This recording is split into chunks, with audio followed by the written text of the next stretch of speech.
Welcome back to Season 5 of Porcelain Peak, the strange and scary podcast with Chap Dog, trivia, and deep dive main discussions into the odd and unusual. I'm one of your hosts, Tone, and per usual, I'm joined by John and Internet Daddy Anthony. I hate it so much. This week for Chop Talk, we're going to share some big Porcelain Peak news, maybe a little extra. Then we're going to play trivia, coming off our three-way tie, which is pretty wild. And then for our main discussion, we are continuing with anime, and we're talking about Perfect Blue. So if any of that interests you, stay tuned, and we'll get started with that Chop Talk. Why don't you take an axe and chop it open? Before we dive into that news, John, Anthony, how are you guys? I am firmly rested in Hyrule Fields right now, or in the skies, or in the depths. In Ganon's bosom. Yeah. Yeah, that's kind of the crazy part about that game. It's like, yeah, you knew there was going to be sky shit, but then they're like, oh, let's double the map. Yeah. You want to double it? Double it again. Yeah, I was like, Jesus. Yeah, this whole shit is crazy. Tears of the Kingdom is a fantastic game, and I keep getting distracted just building stupid shit. And now having watched Mononoke last week, even more stuff. I'm like, that's straight from that. There's like a deer god in this game. That's Rauru. glowing. Yeah, I keep seeing shit like off in the distance, and I'm like, is that a Mononoke? Yeah, it is. Yeah, and then we'll all be like wandering through the forest at night. I'm playing Breath of the Wild. I'm behind. I'm in that old, but yeah, I'll be walking through the forest, and like some like forest spirits will start popping up, and like it's just that's one of the things that I think is so amazing about these games, and I'm of the Zelda franchise in general is just how much genuine wonder I feel while I'm playing it. Like, even though I've, still only invested a measly probably 12 hours in the game, I constantly feel like I'm just like seeing something where I'm like, whoa, that's amazing. Also, just how intuitive a lot of the puzzle solving and stuff feels, where I'll walk into, because what I've been trying to do is, while I joked that I would just be on the guides constantly, I have been trying to go into all of the shrines and stuff and go, okay, just try to figure this out. If you run into issues, then you can pull up the guides. And so far, it's just been like, okay, if you sit down patiently and just kind of try to logically figure out what they're trying to pretty clearly tell you a lot of the time, Right. you can figure it out. That game gives you some freedom, but especially in the shrines, they really want you to do it a certain way. In this one, all bets are off. It's almost like do whatever you want. It's wild, and I do shit way different than they want me to. Yeah, I'm curious to like go back and watch like an as intended playthrough of this game when I'm done with it, because I'm doing some fucking stupid shit. But it's all the solutions are only stupid if they're unsuccessful, and they always work. Yeah. So yeah, we're all kind of in that same nerdy ass boat. Yeah, I've been having a very weird battle in my head while I'm playing, because what I've been doing is I started rewatching Hannibal, the show, because I just watched Silence of the Lambs the other night, and I was like, oh, this movie is a fucking masterpiece. And I watched it with the commentary, which was the director, the writer, Anthony Hopkins, just saying the coolest shit just right into my ears, Jodie Foster, who is just a fucking genius person, and just hearing her talk about that whole thing. Anyway, I was like, I'm gonna get back into Hannibal, and so I've just been watching it while also playing Breath of the Wild. And so that disconnect between like cute, like wondrous, and then just this man buries diabetic people to grow a mushroom farm. Yeah. I'm just like, so I'm collecting mushrooms down here. There's a very different kind of mushroom collecting going on the TV, but yeah, I'm having a blast with it. I'm very thankful to you guys for giving me the tools once again. I'm glad that you're not using guides though. Yeah. That's been like, I get stuck on something and I'm like, don't do it, because there's already a bunch for tiers. But it's that sense of discovery that I really like. So I'm doing stuff and I'm not telling John about it, because you figure it out. We've sent out a couple of like feeler texts, like hey, does this sound familiar to you? Yeah. And if it's like, yeah, I've done that, it's like, all right, cool, we can talk about it. Yeah, I just I told myself, okay, I'm going to try to get through the story as quickly as I can. Because I remember the last times I played, I would just get so horribly distracted that I would have no fucking clue like what the next thing to do was. So whenever I get, a waypoint on the map, I've just been trying to go, okay, just beeline toward it, get that thing done, whatever it is, and then go mess around. But you can't. Like I'm going to my waypoint yesterday, and I run into, there's the one shrine where he's got the little riddle that says, It's the barred bird, and he says like, "Oh, you got to get the crown of bones." And immediately I went, "Oh, there's deer all over the place. I got to go get on a deer, and I got to bring it over here." Still haven't gotten the fucking deer. I spent 2 hours last night chasing around this fucking deer that kept disappearing off screen, and I finally was just like, "Okay, I got to put this down for the night. I'm not making any progress, and I've been chasing this fucking deer for way too long." Anyway, pretty much. We're all good. That's been Zelda talk over here at Porcelain Peak. If you're not playing, we're so sorry that we spent so much time talking about it. But you have other news before we get into the peak news? Yeah, so all the news is pretty small this week, but a news report, and this happens so frequently now, fake news, a report came out that said because of the writer's strike, a bunch of Netflix shows were on the chopping block. It was misreported that House of Usher was one of those shows. Flanagan was like, no. Yeah, Flanagan pretty quickly came on to Twitter and said... That's already done, right? Yeah, he was like... At this point, it is coming out. It doesn't have an official date, but Netflix put out their press release for their fall season, and Usher is listed. So I assume, are going to be getting it around Halloween time, like we do with most Flanagan stuff. So I was just happy to see that that's still a thing that exists. I'm so used to hearing about like announcements and dates for things so far in advance that it's weird that I'm just like, oh yeah, we probably won't know for sure when this is going to come out until like after the summer. They also announced through Disney Plus that Loki is going to be coming out later this year. I think they announced it was either August or September, I think, is when season 2 of Loki is going to come out. And then there's another property, I don't remember which one it is going to be dropped all at once, Netflix style. It's that Echo show, the spinoff from the character from Hawkeye. Yeah, and so people are saying like, oh, that probably means it sucks ass because they're dropping it all at once because they don't think it'll hold people's attention week to week. And it's like, well, who knows? They could just be trying a different model. I think all these streaming services are kind of just guessing with everything they do, just trying to figure out what the best thing to do, which is turning out to be just doing what cable did. But anywho, we've been talking about Beetlejuice 2, even though I said that I wasn't going to keep talking about it. We keep getting cool news about it. I sent this to you guys. Willem Dafoe has now joined the cast, which immediately makes me 10 times more excited because he, I think, fits perfectly. He's going to be Beetlejuice's dad. Weirdos. Oh, yeah. Papa Juice. I like that. Nobody wants Papa Juice. Speaking of Tim Burton, we are also going to be getting a 4-part Tim Burton documentary series. There's no official release or distributor yet. It's going to be going through the festival circuit, but it is going to feature Johnny Depp in new interviews, Winona Ryder, Jenna Ortega, a bunch of people who have been involved with Tim Burton stuff. So if you are a fan, you'll probably like at least the first 2 episodes of that before his career, dropped off. And then last bit of news that was even remotely worth mentioning is that Arnold Schwarzenegger said recently that he is done with the Terminator franchise. I know he has said this before, so take it with a grain of salt. But he's hell old, though. Yeah, but he said that he does still want to play Conan, and he wants it to be done like a Clint Eastwood Unforgiven style, where you lean into the old age of the character. I think that could be very cool.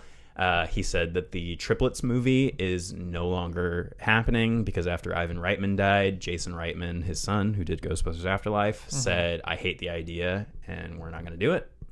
So that was something that he said he was disappointed about, but he also said the Terminator franchise will continue on forever. I am no longer going to be a part of it. I'm done with it. And honestly, you should have been done with it a couple movies ago, if we're being honest. I mean, I think that... No detriment. I mean, he wasn't the bad part of those movies. No, definitely not.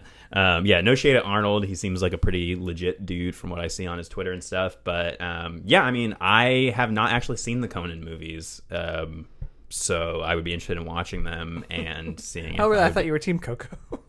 That Conan all day. I would love to see him in just a fucking loincloth with a big ass sword.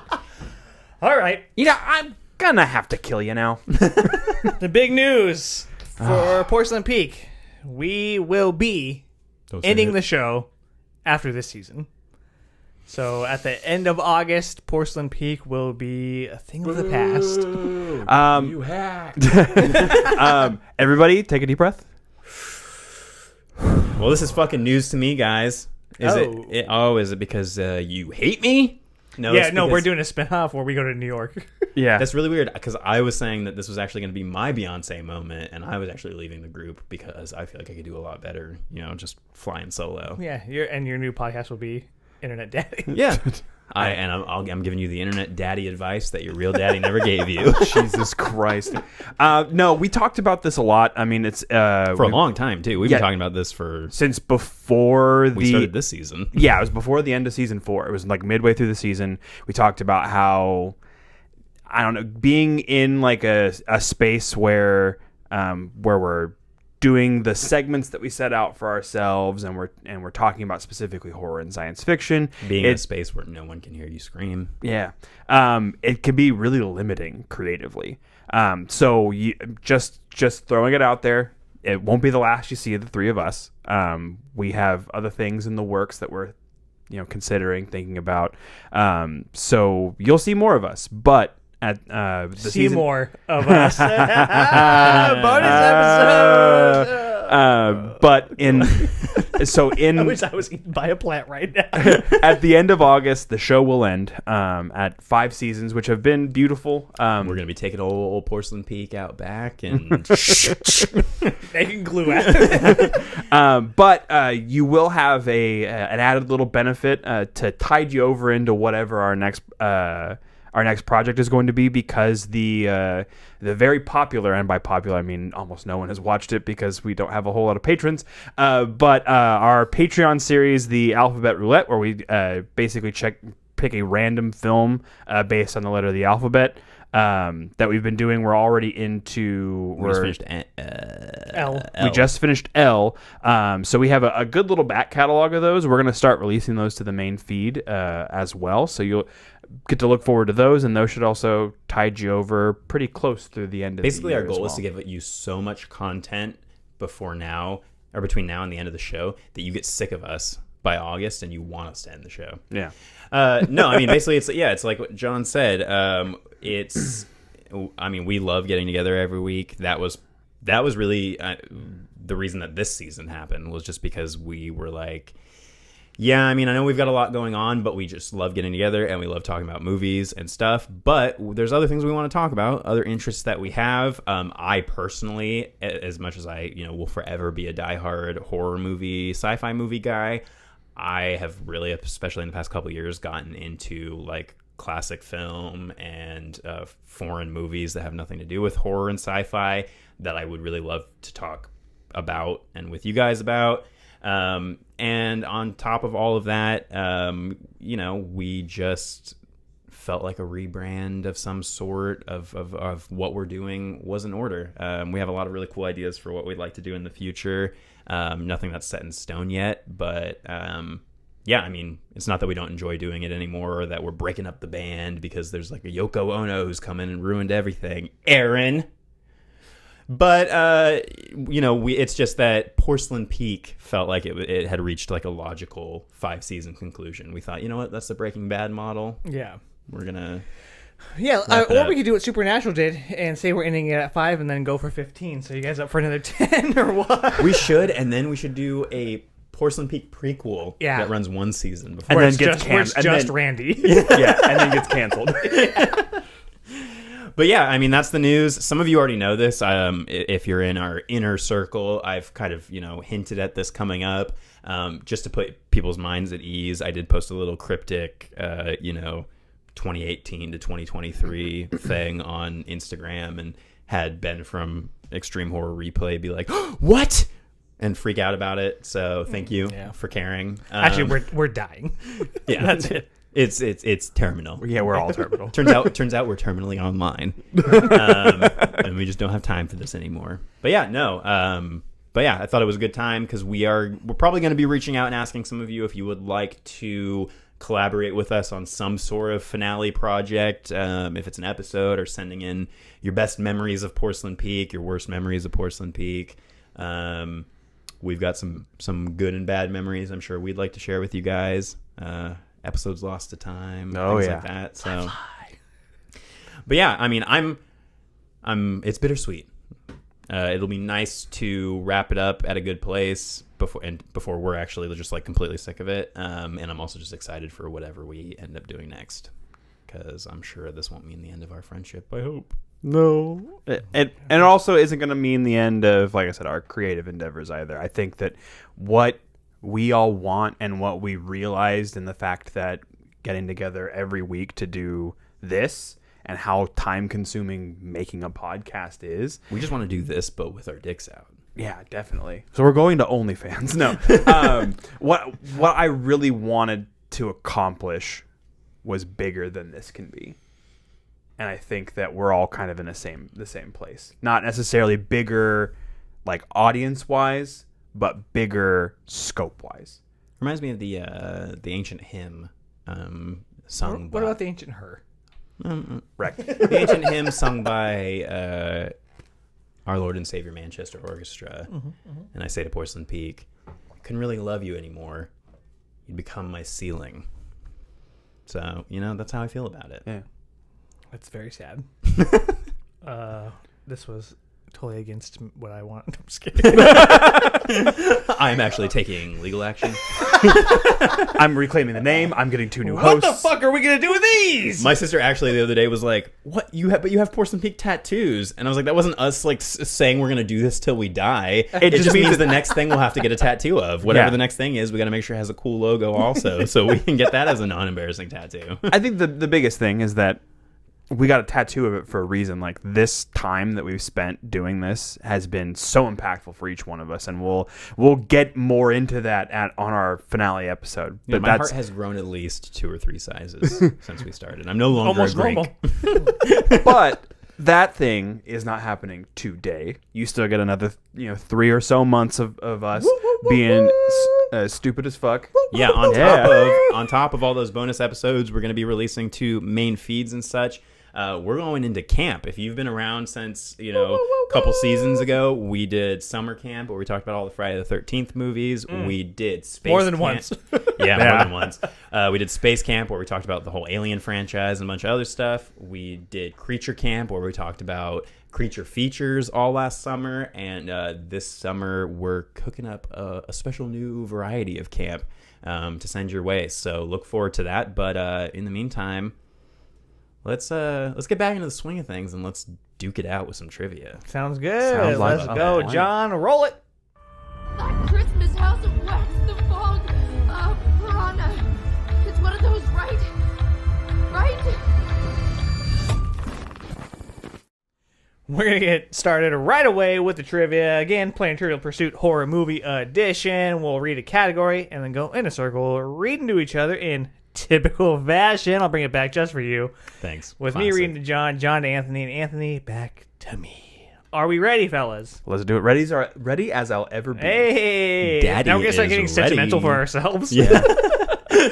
Just as we're trying to get through the last international question. All right, John, hit us with that first category. It is monster. John, Abby is revealed to be what type of supernatural being in Let Me In from 2010? Vampire Jakowski. Yeah, that's exactly word for word. Also, whoever wrote this trivia has a real hard on for Let Me In and Let the Right One In, because that's like the 100th question we've gotten about those movies. Fair. But they're good movies. So. They are good movies. You are correct. Anthony, protagonist Graham Hess in Signs from 2002 is which of the following? A doctor, a lawyer, a priest, or a former baseball player? Well, some people call him the Space Cowboy. He's a... Wait, can you list them again real quick for me? Doctor, lawyer, priest, former baseball Ooh, player. you gotta know which character that is, huh? Because, all right. That was like 2 different... I don't know. Never mind. So you said Graham Hess. Alexander Graham Hess. Bell. He's either a priest or a doctor. And I'm not 100% sure. But don't call him a proctor.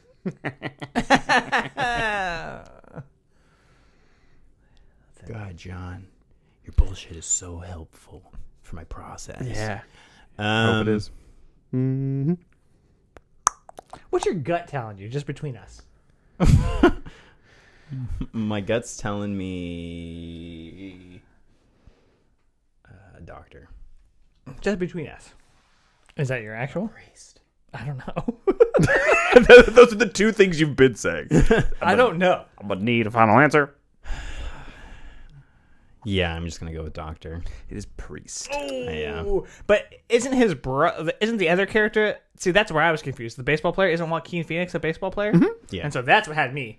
I was like, oh, I think it's a priest. But My- then I was like, oh, well, the what thing that was character tripping is me that? up is that immediately, I wish I hadn't had you repeat it, because my immediate off the cuff, I was just gonna go, oh, he's a priest, because that whole movie's about religion and family, and then I second guessed myself. I do the same thing sometimes. We've seen my meltdowns before. Yeah, That's why we're ending the show. remember that Lost Boys thing? Oh God, let's not.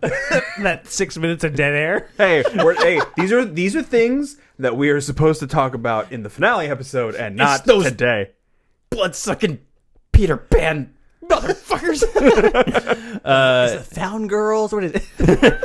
Tone, for your frickin' bats question. Reanimator from 1985 was based on stories by what author? Oh. Is Is it Lovecraft? Well, what Lovecraft? HP? There you go.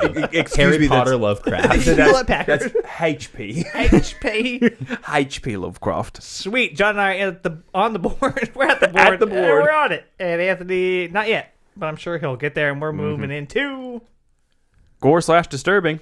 John, who directed Eraserhead from 1977. David Lynch.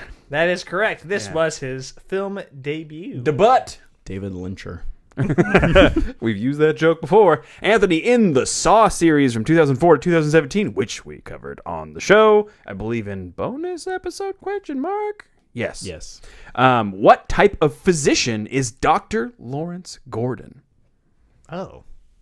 He's he's like an oncologist, right? For cancer. He is an oncologist. I was gonna Nice. like don't overthink it. You're I already always thought- there. You're I already always there. thought that just meant like, you were on call. Yeah. An oncologist. John Hale was good at being plugged in. But you're not a specific type of doctor, so you just show up and you're like, I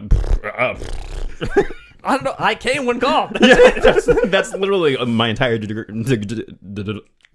Stroke. Yep. My entire degree. Tone, for your eyeball zone question, what is the name of the butcher character portrayed by Vinnie Jones in The Midnight Meat Train from 2008? Vinnie Jones is the guy I was talking about 2 weeks ago, or last week, or whatever it was when we were talking about Midnight Meat Train. We're still talking about Midnight Meat Train. But Vinnie Jones is the footballer guy who's in like Euro Trip and things like that. He's fucking like super help him. weird like British dude. Yeah. Oh, okay. It's already too much help. No, because we were thinking it was Luna's dad. I remember the conversation. Now. Yeah. Reese Fonz. Yeah. Reese Fines. Well, what's his name? What is the name of the butcher character portrayed by Vinnie Jones in The Midnight Meat Train from 2008? Michael. It's M. Night Meat Train. Well, you're both very close. It does start with M. The name is Mahogany. It's random. Matthew Mahogany. All right. All right.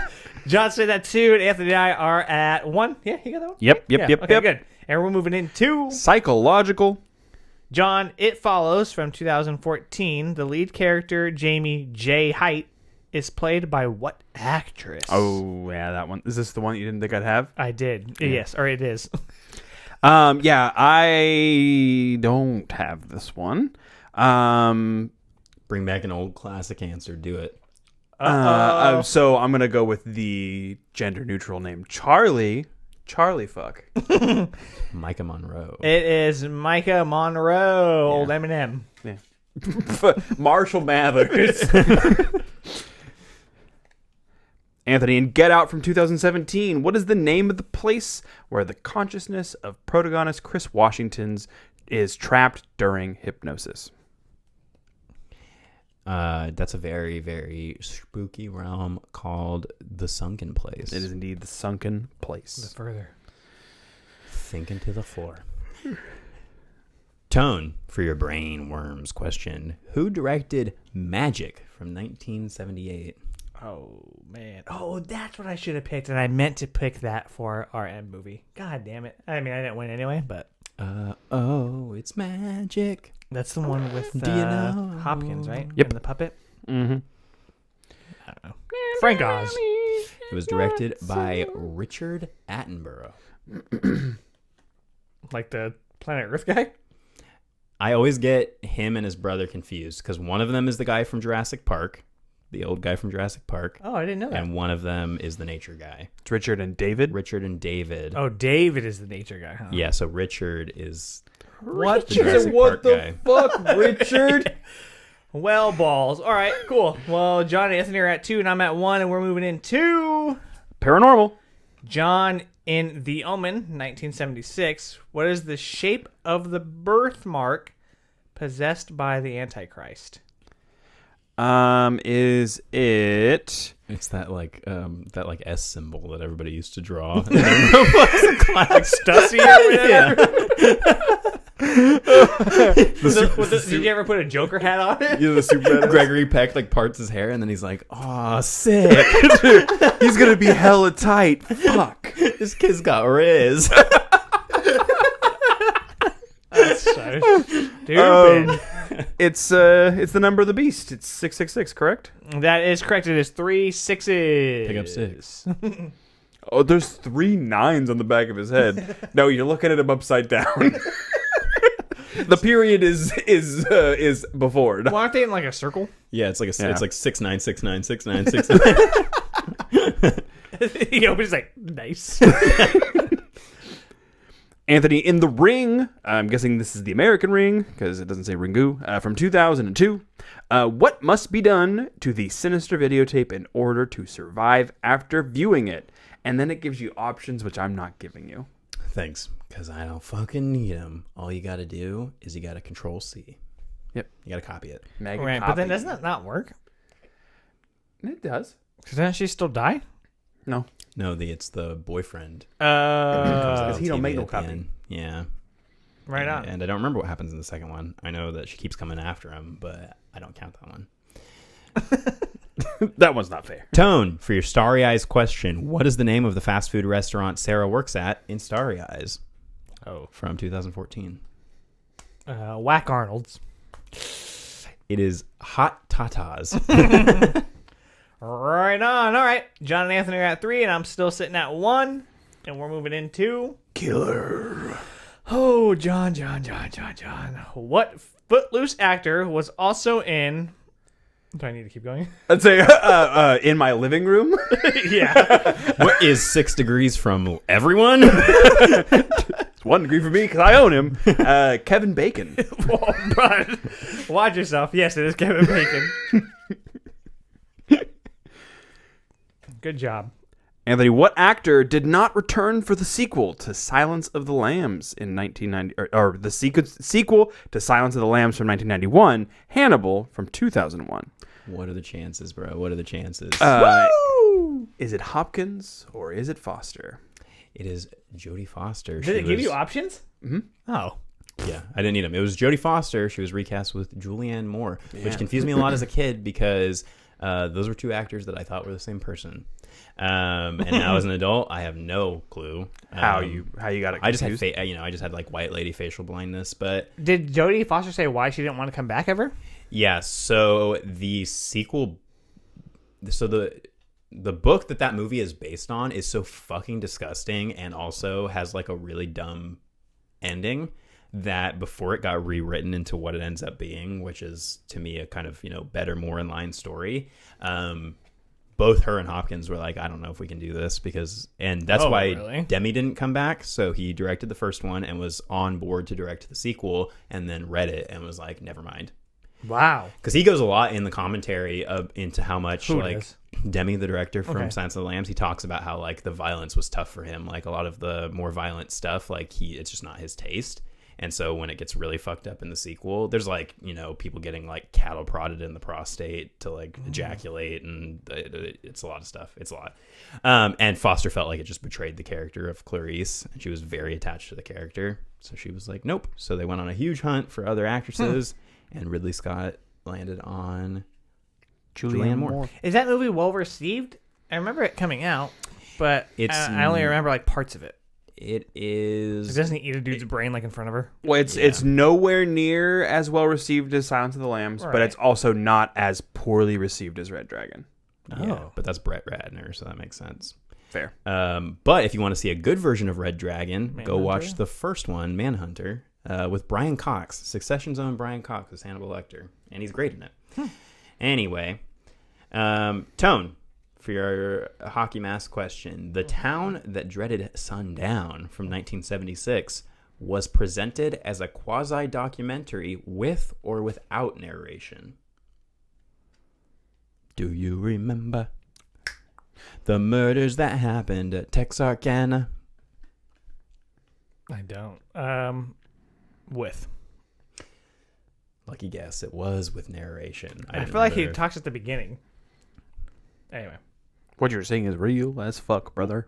Great. So I got 2. John, you're sitting at foe. Yep. And Anthony's got Also foe. Oh, wow. So I'm out. But we'll keep going and dive into International. John, this is a stupid fucking question. I gotta be honest with you, bud. Like a stupid question. This one's really dumb. The Vengeful Spirit from Ju-on from 2002 has what color hair? I mean, if anybody knows anything about Japanese culture, it would be black hair. That is correct, sir. Of all the bars. The lowly bartender. Of all the Ju-on joints. Anthony, at the start of A Tale of Two Sisters from 2003, in what type of facility is Sumi being interrogated? A mental institution. That's exactly what's written on the card. A tie. Yes. Nice, guys. Cuckoo's Nest. John, you tied for 3 weeks straight. Mm-hmm. Yeah, you are killing it. You still have to read him, though. Yeah. That's okay. Read you the answer real quick. No, I actually do want to read you this one. I think you'll be okay. It'll make you feel better. Tone, what Italian rock band worked on the musical score of every joke answer we've ever given on this show, and also Deep Red from 1975? Wow. Have we ever gotten it where it was actually them? Probably this exact card the last time we did it. This is the genesis of it, yeah. Goblin! Goblin these nuts! I wish that was the last trivia question we ever had. Oh, actually, it was Lady Goblin. That would be the perfect trivia to end trivia on. But don't worry, we're not ending trivia. That's going to keep on trucking because I got to get out of this unbreakable Harry Potter spell bind that we found ourselves in. I've been fucking doing this. It's like that fucking episode of The Office where they're playing Dallas or whatever. Yeah. Or that Spider-Man meme where all just pointing like, no, you won trivia. Right on. Well, congratulations, fellas, for breaking my kind of streak. And, John, you got your own kind of streak going on, yeah? Mm-hmm. Pretty cool. Streaking his pants. That will wrap it up for trivia. We're going to take a little break, and then we're going to dive into Perfect Blue. Perfect blue. Perfect blue. Join the Creep Cult. $5 a month at patreon.com/Porcelain Peak for exclusive content, merch discounts, and more. Join the Creep Cult. $5 a month at patreon.com/Porcelain Peak for exclusive content, merch discounts, and more. Hey, you want to see something really scary? Welcome back. We're going to continue with anime, and this week we are talking about Perfect Blue. So this is a horror movie that is on Shudder right now, so if you haven't seen it, we would recommend checking that out. Mm-hmm. Yeah, real quick. Recommend. Check it out. I know we were kind of wondering how we were going to fit horror into this because there aren't a ton of horror anime things out there that aren't like entire series, and there's some stuff like Jujutsu Kaisen. Is that what you're saying? Jujutsu Kaisen. But I forgot how just straight up fucked up and horrific this movie is. So as soon as I was about a half hour in, I was like, okay, yeah, this was all the horror we needed. Yeah. For this month. And and yeah, I put these glasses on so I could see the world in perfect blue. But I'm gonna take them off because I don't want to do the whole discussion like that. No, that's the bit. Keep going. Yeah, You've locked yourself into this cage. they're off already. The bit's over. But yeah, Perfect Blue is from 1997. It is directed by Satoshi Kon in his directorial debut. It is 81 minutes, so a little bit of a shorter one if you want to check it out. And the quick synopsis on here is: the color of illusion is perfect blue. A retired pop singer turned actress's sense of reality is shaken when she is stalked by an obsessed fan and seemingly a ghost of her past. So yeah, that's pretty much what the movie is about. I had seen this before, but I had very little memory of anything beyond like the very just basic premise of woman who is an idol, which is a culture that, if you're really into like J-pop and K-pop and all that, you understand the whole culture of idols over there, and how, yeah, we have our celebrity culture over there, but it goes to even, further extremes when it comes to these pop idols over in places like Japan and in Korea.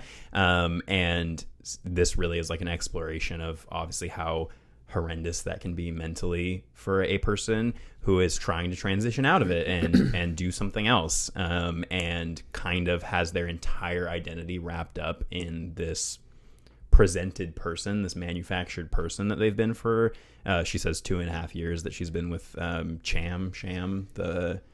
Wow. That she's been a part of. Yeah, so at the beginning of the movie, she, our main character, Mima, she's voiced by Junko Iwo. We have Rumi, her assistant, who is voiced by Rika Matsumoto. Rei, voiced by Shiho Niyama. Momori Uchida, voiced by Masaki Okura. Who are those people? So Momori Uchida is I believe the creepy guy. Oh, okay. The creepy stalker guy. And then Rei, I think, is one of her friends. But yeah, so the main characters that you really need to know about are Mima, our main character, Rumi, her manager character, and then the like creepy stalker dude. So basically at the beginning of the movie, we see this. I thought it was hilarious that it opens with basically like Power Rangers. Mm-hmm. Yeah, I was like, wait, what the fuck is happening? Yeah, so, and that is a thing, is these, because Power Rangers... Powertron. Yeah, because Power Rangers comes from the Super Sentai Japanese shows, where Saban was like, hey, we discovered this really cheap way that we can make TV over here, is we can take all of the costumed monster fight stuff from these Japanese shows, and then just film the American stuff in between, and then have them dub line. Yeah, and that's how they were able to make Power Rangers and Beetleborgs and all that stuff, was they would just, and that's why the costumes had to change every couple seasons, because they had to do whatever the Sentai was doing over in Japan. So we open with that. This whole movie is full of references to other pop culture and like satire about pop culture. Lots of Jodie Foster references, which I'll go into in a little bit. Really? But yeah. Our main character, she announces to the world, to her fans, that she's going to be leaving this trio pop group that she's been a part of. It's very serendipitous, right? Yeah, to get into a sad goodbye of a trio, and she she's going to move into the acting sphere, and obviously there are some mixed feelings from her fans. It's a weird place to live, the acting sphere. Yeah, when she is that above mezzo?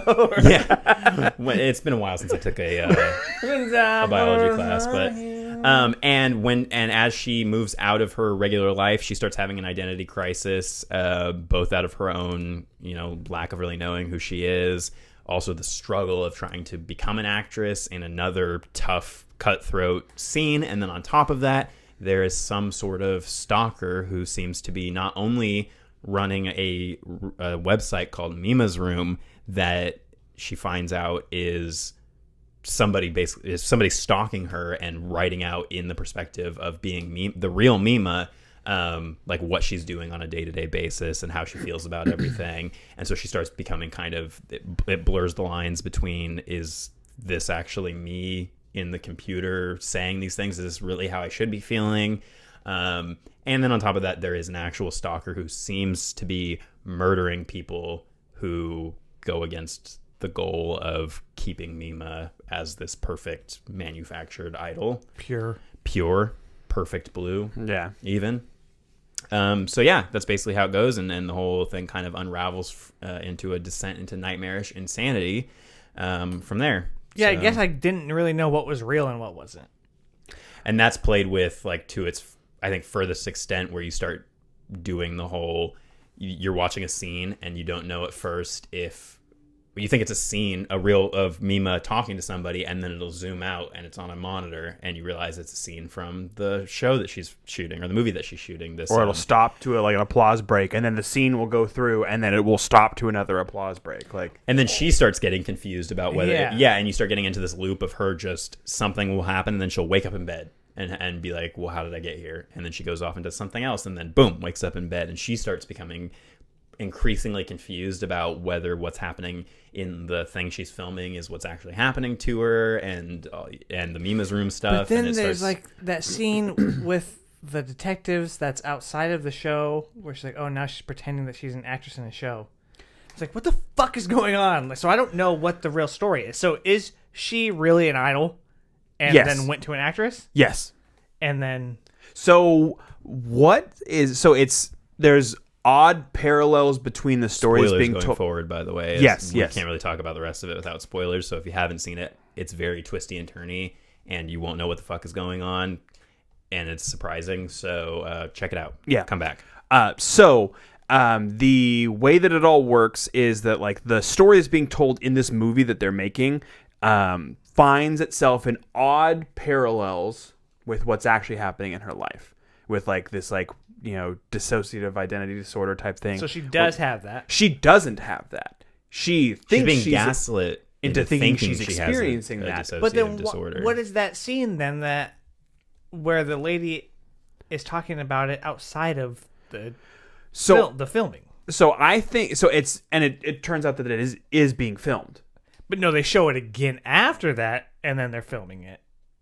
Well, they yell cut at the end of that scene, and then they do it again with the real dialogue that's being used in the movie. So confusing. So I think obviously we're being given an unreliable narrator through Mima. But I also, is she hallucinating or no? I think yes, and I think part of it is, and this is me inferring without doing any additional research, but the person who is her manager and helps her with like getting food and all these other things is Rumi, and you know, continued with the spoilers, Rumi is the person who has been like gaslighting her and impersonating her and doing this like website and all this. Oh, that's who's doing it? has been like orchestrating everything that's happening to her because she wants to, a la Black Swan, take her place. So, but as the Rumi pop star.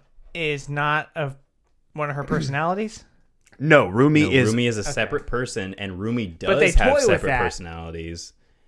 Oh, Rumi has a So Rumi is the one, because at the end because when we see she sees her face on Rumi. yeah, so Rumi from the beginning has had some sort of mental break where she thinks that she has this like real Mima personality where she's this pop star idol. Because she used to be one, right? I feel like they said that at one point, where she like used to be. It might have been, and I missed that part. But I mean, because I'm not saying that I completely understand every single scene that happened, Yeah. and I think that a lot of that is intentional. It's just supposed to get you into the headspace of Mima, Well, yeah. of not knowing what the fuck is going on. But yeah, at the very base of it, Rumi, yes, her agent wanted to basically be her as that pop idol, so she created Mima's room, and she's been stalking and gaslighting her to try to make her have a mental break. And communicating with the guy we think is the stalker, the security guard. Yeah, and so she successfully does cause Mima to have a mental break. So Mima is hallucinating, but she doesn't actually have a dissociative personality disorder. It's Rumi that has it. But because there's this like weird blending of who's who and what's what, we as a viewer are being gaslit into thinking that Mima is the one that has the personality disorder and has, you know, a separate personality that's the idol and all this stuff. And there's a lot of hinting that maybe it's Mima who's killing all of these people the whole time, and so Right. you think maybe that's going to be the reveal. And is so the that clothes in her room. Was a plant from Rumi. Oh, okay. But yeah, so it's heavily implied like that she like makes the decision of choosing to like be really pushy about her not moving forward with filming a particular type of scene in the film or that they're making, and that's when I went, okay, this is horrific. yeah, And it goes on for a long time. Yeah. Non-consensual sex scene. yeah, which is very difficult. And to you stomach. see Rumi just like break into tears and leave the room when she's watching, and that's, you realize later, obviously, that's because she has this unhealthy psychotic attachment to the idol image of the true Mima, and who she thinks, you know, is this other personality of hers or whatever. And so to her, it's almost like that part of her is being destroyed, like she's watching it happen. Yeah. I see. Okay. Yeah. But then, so this security guard is real, and toward the end, he does attack her. So yeah, at the end, I'm not 100% sure if any of that stuff that any of that interaction like backstage at the show is real, or if it's her seeing who she thinks is the stalker's face on Rumi, or if it's she's just hallucinating the whole thing because she's finally had a real mental break. Because by the end, I think, yes, they both have had complete breaks, and it's Mima who's able to overcome it and move on and, you know, live her life after. I think it is actually him. And I think part of that is because I believe he's been paid to go through with this whole thing. And maybe even will be the scapegoat for the other murders. Possibly, yeah. Yeah, and I think that is what's like heavily implied at the end, was that like that was the plan, was for her to scapegoat all the murders off on the bodyguard or the security guard. Okay, so they have their tussle at the end, and then they go to the hospital. So then it ends in this kind of mental hospital, right? And it shows as Rumi stays, but then we have the actresses, that's the detective, walk out. But then when she looks in the mirror, it's Mima. I didn't. No, I just thought it's just Mima with longer hair. She's changed her style in order to like try to blend into society. But okay, so then is that actually Mima? Yeah. Yeah. She's basically just saying at the end, like, I no longer am confused that I have separate personalities. Like, I know who I am. Okay. Like, at the end, there's, you know, she's looking at the perfect blue sky and it's clear, and she's like, okay, now, you know, I am finally the real me, and I know who I am, because the whole movie has been about how I don't know who the fuck I am. Yeah. And everybody's been trying to convince me that I'm this person and this person. And and I looked into it because, I mean, Perfect Blue is a cool title, but I could not for the life of me really figure out what it was supposed to mean in the movie. And even the director says that he's not 100% sure, because it's based on a novel, but he did not read the novel. And the movie, I guess, is he just read like the screenplay that was written, and a lot of was changed from the original story, and he was basically like, yeah, I think Perfect Blue probably has a meaning in the original story, but in my version, he was like, I pretty much saw it as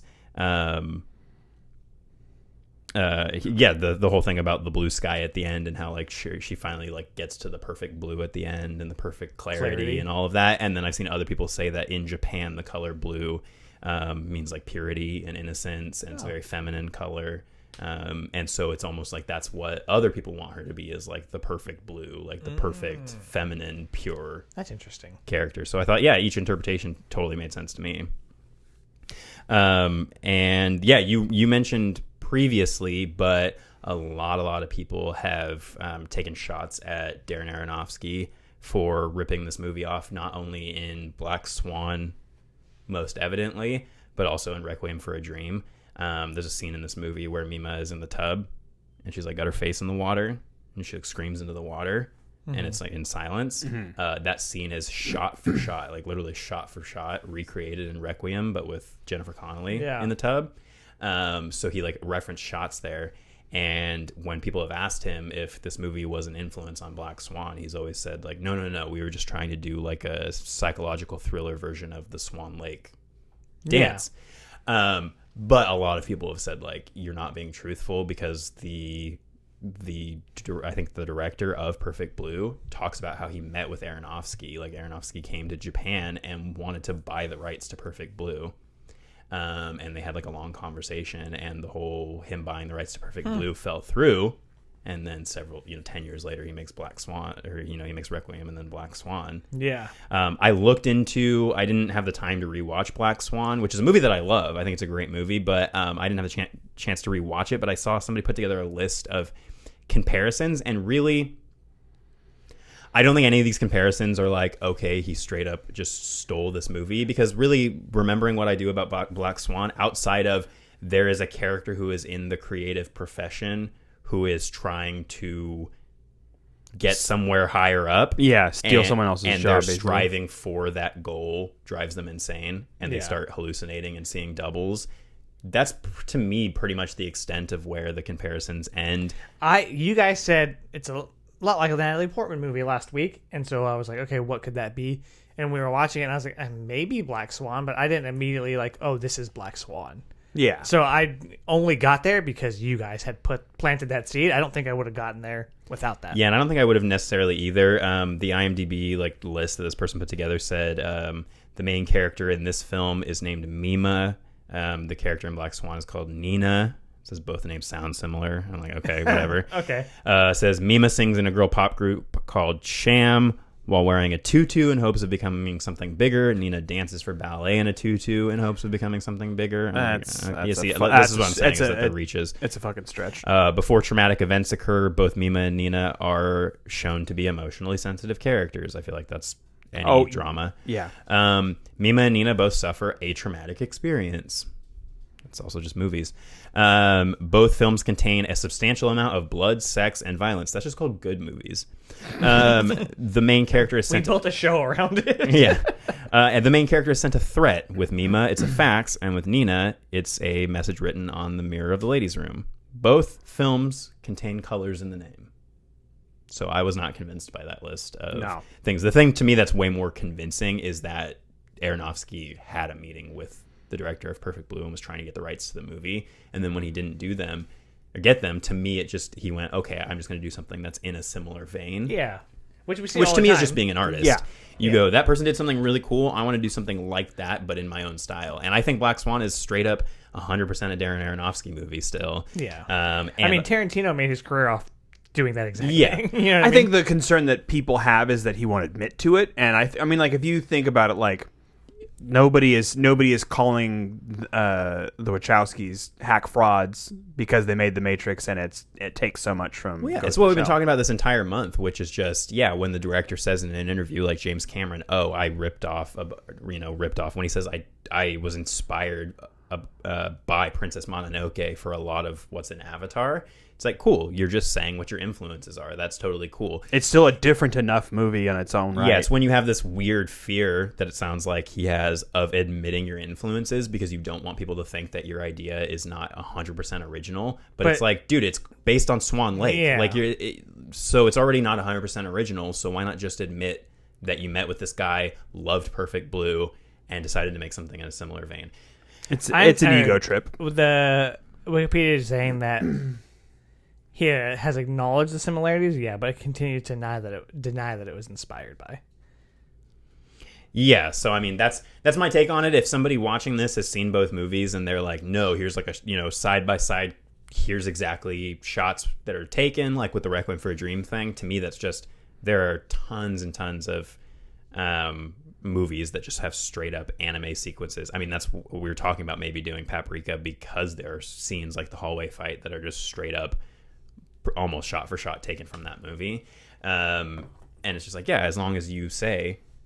But Nolan, I think, was even in that same boat where he was like, oh yeah, I've never seen this movie Paprika, I don't know anything about it. And it's like, you could be just in very parallel realms of thought.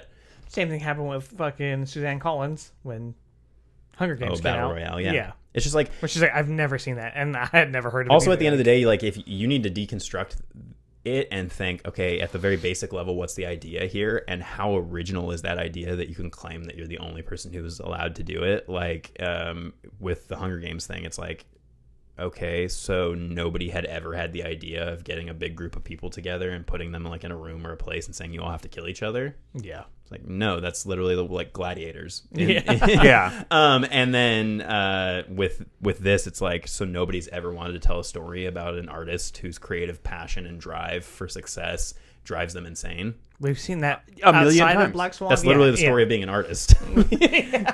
Yeah. So, I mean, maybe we're just giving him a huge benefit of the doubt here. And maybe it's because I think that Aronofsky is an excellent filmmaker. And I love pretty much all of the movies that he's come out with. I think The Whale is probably like my least favorite of his movies. And I still thought it was really pretty good. So, Did you like Noah? Actually, Noah is the one of his I haven't seen. So I don't think anyone has. yeah, I think that was the general public. But General public. Back to Perfect Blue. I think it's Perfect gorgeously Blue. animated, and something that, and we've said that for all of these movies, but something that stood out to me in this is that I think this is the only one of these movies that we've done that takes place like in the real world, where I know Mononoke was a documentary. yeah. And Akira was a future documentary. Yeah, because it's like, okay, yeah, Akira is supposed to take place in future Right. Japan, and Mononoke is supposed to take place in ancient Japan, and it's like, yeah, but those aren't. No, I understand. They don't I take place think in you're the real 100% world. right. In this, you see Macintosh boxes and Apple computers. And Yeah, they're that was talking cool. about chat rooms and online stuff and referencing things. Oh, the Jodie Foster thing. So when she's filming her little movie, it's called like Double Bind, I think. Yeah. Which obviously also plays into the theme of the movie.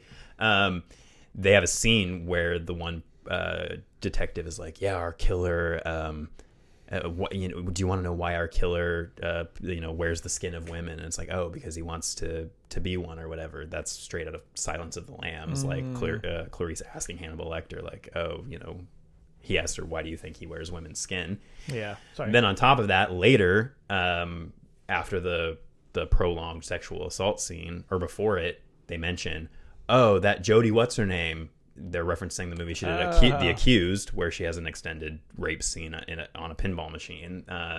So they reference her there. And then on top of all of that, Jodie Foster very famously had a stalker who shot the fucking president. Like, that's what the story of, I think, like Taxi Driver. I don't know if it was the same stalker, but like she had one of those stalkers that was like, I'm going to kill people for you.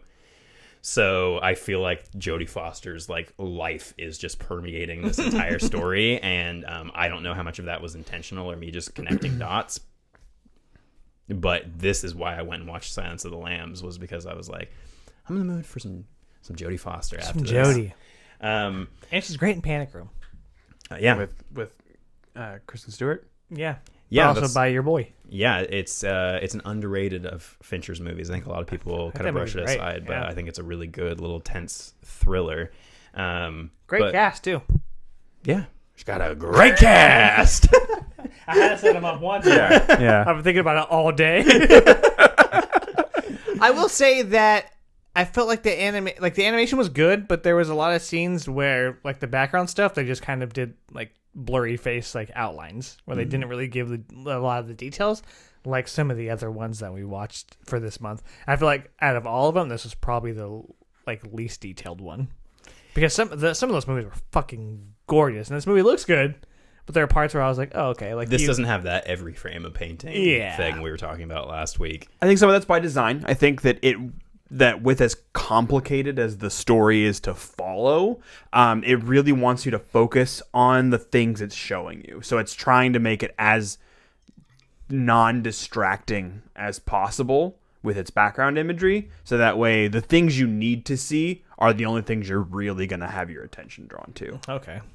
Also, production-wise, this was originally supposed to be a live-action movie. Then it got downgraded to straight-to-video. And then it got downgraded to straight-to-video animation. So while we now see this, and most people see this as, a classic of the anime genre, especially if you're a horror fan, a lot of people see this as like a hidden gem. It really would, it didn't have the prestige and money behind it that like a Studio Ghibli production has. Right. And then on top of that, this movie is never going to look as good as it did when it was actually animated and shown, because the original like version of the movie was, I think, destroyed in a fire or lost or something. Classic. So, yep.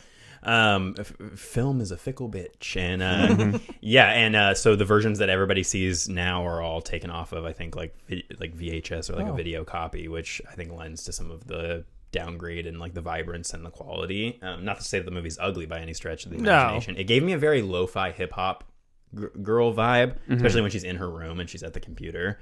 I was like, oh, this whole thing is giving me a very lo-fi hip hop aesthetic.